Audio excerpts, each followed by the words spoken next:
출퇴근 상습 정체를 빚는 광안대교의 스마트 톨링 시스템 운영이 시작됐습니다. 시행 일주일을 맞은 상황과 이용자들의 반응을 알아봤습니다.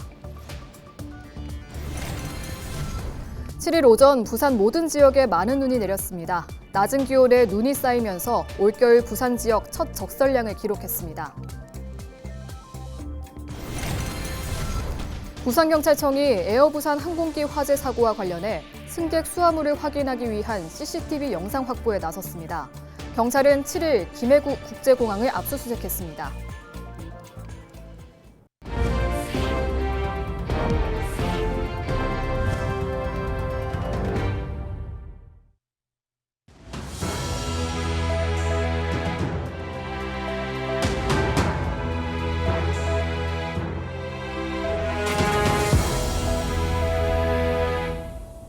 시청자 여러분 안녕하십니까? 헬로티비 뉴스입니다. 7일 좀처럼 눈을 보기 힘든 부산에서도 모든 지역에서 눈이 내렸습니다. 부산에는 오전 11시를 전후해 부산 북구와 동래구, 연제구 등을 시작으로 눈이 내리다 저녁으로 확산됐습니다. 오후 4시 하루 동안 내린 눈 가운데 가장 많이 쌓인 적설을 의미하는 최신 신적설 기준으로 부산에서는 북구에 0.5cm, 강서구에 0.3cm의 적설을 기록했습니다. 이는 올 겨울 첫 적설이며 부산은 내일 아침 최저기온이 영하 8도까지 낮아질 것으로 예보되고 있습니다.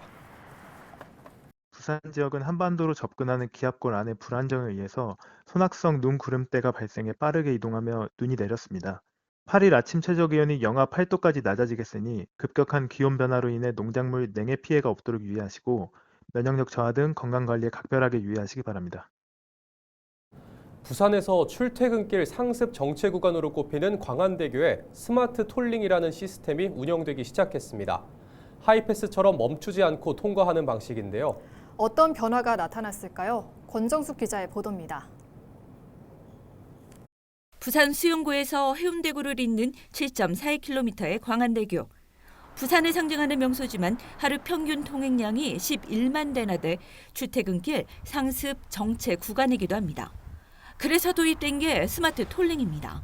멈추지 않고 요금소를 통과하는 무정차 방식으로 하이패스가 없는 차량도 모두 적용됩니다.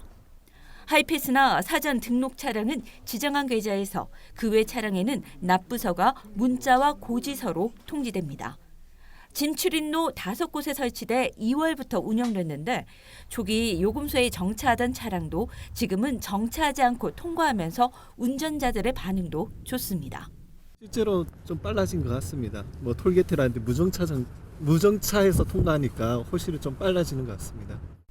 시행이 알려지면서 지난해 말 1,700여 대에 불과하던 사전 등록 차량은 6일 기준 15,000여 대가 넘었습니다.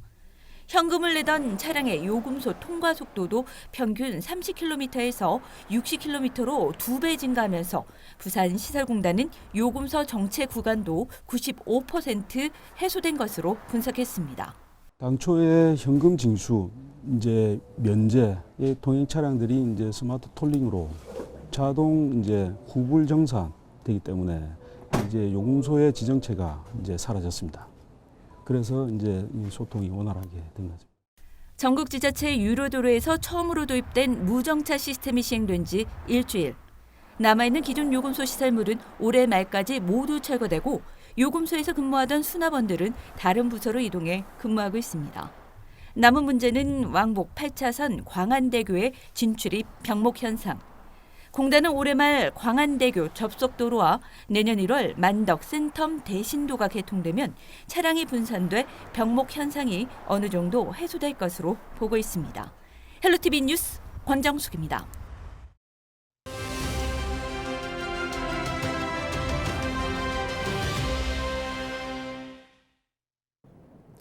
최근 고령 운전자가 낸 교통사고 소식이 심심치 않게 들립니다. 고령이 될수록 인지 능력이나 순발력 등이 상대적으로 떨어지다 보니 교통사고를 유발하는 경우가 생기는 건데요. 해운대구에선 올해부터 고령 운전자가 면허를 반납하면 부산시와 별도로 지원금을 지급한다고 합니다. 주경수 해운대구 교통정책팀장과 자세한 이야기 나눠보겠습니다. 팀장님 안녕하세요. 예, 안녕하세요. 네, 지난해에서 해운대에도 고령 운전자가 낸 교통사고로 2명이 목숨을 잃는 사고가 발생했죠. 현재 지역 내 상황 어떤가요? 네, 최근 5년간 우리 해운대구에서 발생한 교통사고 건수는 대략 연평균 한 900여 건 정도가 됩니다. 전반적으로 교통사고 건수는 매년 감소를 하고 있는 추세이고요. 근데 우리 고령 운전자 사고 비율은 2020년도에 한 13%에서 2023년도에는 20%로 지속적으로 증가를 하고 있는 그런 상황입니다.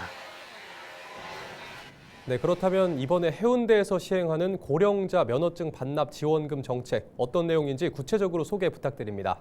예. 앞서 말씀드렸듯이 우리 고령자 교통사고 비율이 지속적으로 증가를 하고 있는 그런 상황입니다. 그래서 우리 해운대구에서는 고령 운전자 운전 면허를 반납할 경우에 지원금을 지원을 해드려서 안전한 교통 환경을 조성하려고 합니다.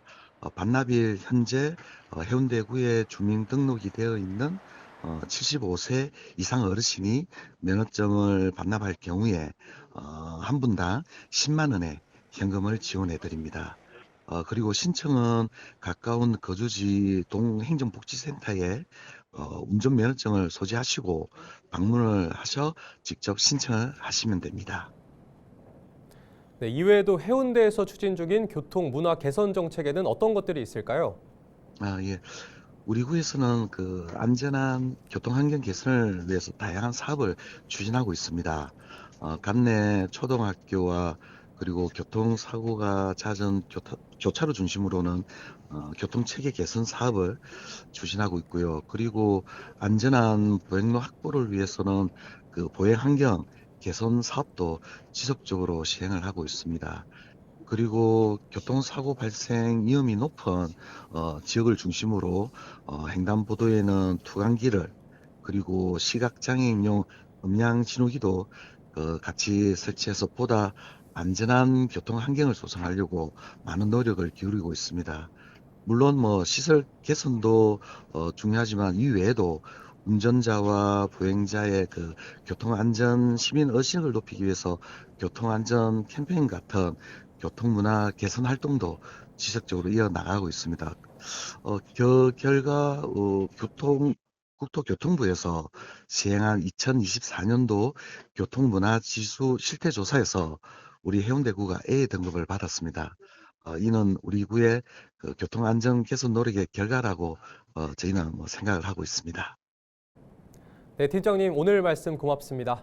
예, 고맙습니다. 지금까지 주경수 해운대구 교통정책팀장과 자세한 이야기 나눠봤습니다.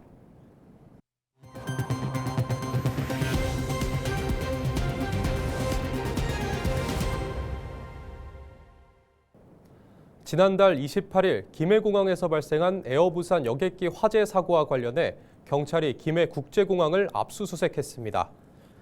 이번 수색은 당시 승객의 수화물 관련 CCTV 영상 등을 확보하기 위한 것으로 부산경찰청은 7일 오전 11시부터 김해공항에서 압수수색 영장을 집행했습니다. 에어부산 항공기 화재 사고 시간대에 보안 검색을 마친 승객들은 모두 6대의 비행기에 탑승한 것으로 확인됐습니다. 경찰은 앞서 전날인 6일에는 에어부산 본사를 압수수색해 운항 자료와 탑승객 명단을 확보했습니다. 6일 새벽 1시 20분쯤 부산 해운대구 우동의 한 15층 아파트에서 불이 난 가운데 80대 어르신의 대피를 도운 경찰이 화재를 모으고 있습니다. 당시 경찰은 아파트 꼭대기층에서부터 문을 두드리며 주민의 대피를 유도하다 3층에서 거동이 불편한 80대 할아버지를 발견하자 업고 대피를 도왔습니다. 불은 30여 분 만에 진화됐으며 아파트 주민 100여 명이 모두 대피해 인명피해는 없었습니다.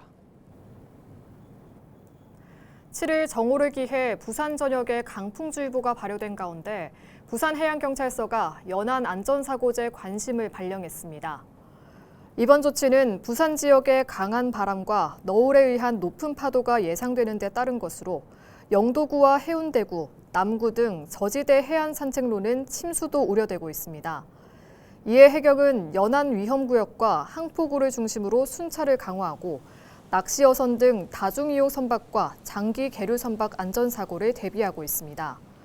위험예보제는 기상특보가 해제될 때까지 이어지며 기상청은 8일 오전 9시에서 12시 사이 강풍특보가 해제될 것으로 전망했습니다. 부산시가 르노코리아의 전기차 생산 지원에 나섰습니다. 이를 위해 박현주 시장은 7일 르노코리아 부산 공장에서 스테판드 블레즈 최고 경영자를 만나 지역 재투자와 협력 방안을 논의했습니다. 르노코리아 부산 공장은 이번 투자를 기반으로 미래차 프로젝트를 유치할 경우 본사 차원의 대규모 투자가 이뤄질 것으로 전망하고 있습니다. 르노코리아 부산 공장은 내연기관 공장을 전기차 공장으로 전환해 올해 2월부터 재가동했습니다.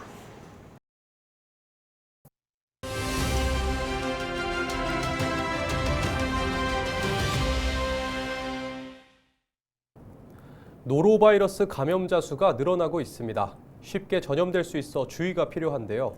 겨울철 식중독으로 불리는 노로바이러스의 원인은 무엇인지, 예방은 가능한지 이지한 응급의학과 교수에게 자세한 내용 들어봤습니다.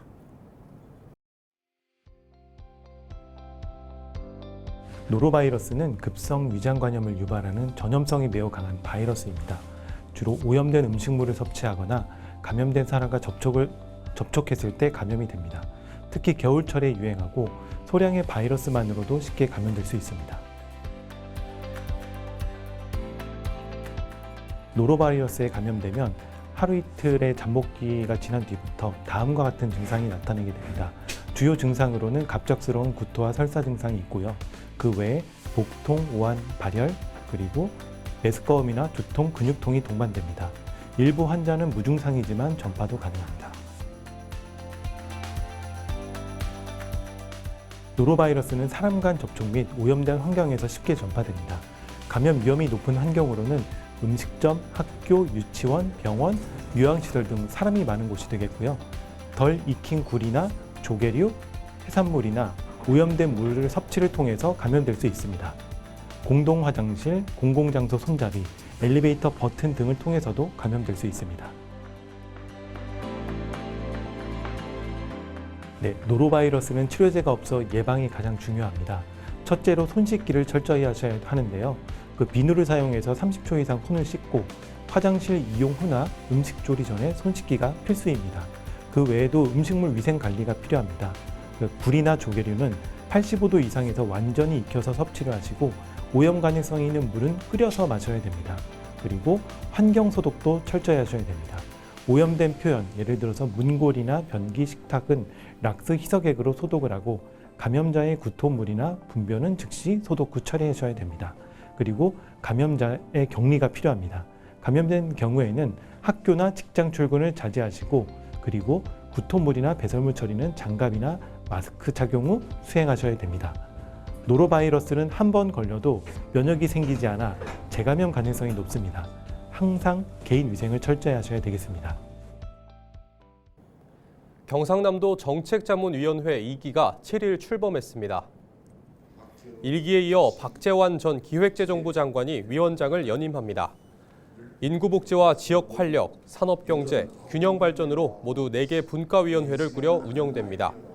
박재환 위원장은 1기에 이어 2기 위원회에서도 심도 있는 논의를 통해 도정 목표 달성에 기여하겠다고 밝혔습니다. 함안군이 가정 형편이 어려운 청소년을 대상으로 학원비를 일부 지원합니다. 군은 1,500만 원의 예산을 들여 학원 수강이 어려운 중고등학생에게 1인당 10만 원씩 최대 3개월 동안 지원한다고 밝혔습니다. 경남 사회복지 공동모금회 기탁사업인 학원비 지원 사업은 도내에서 유일하게 함안에서 시행되고 있습니다.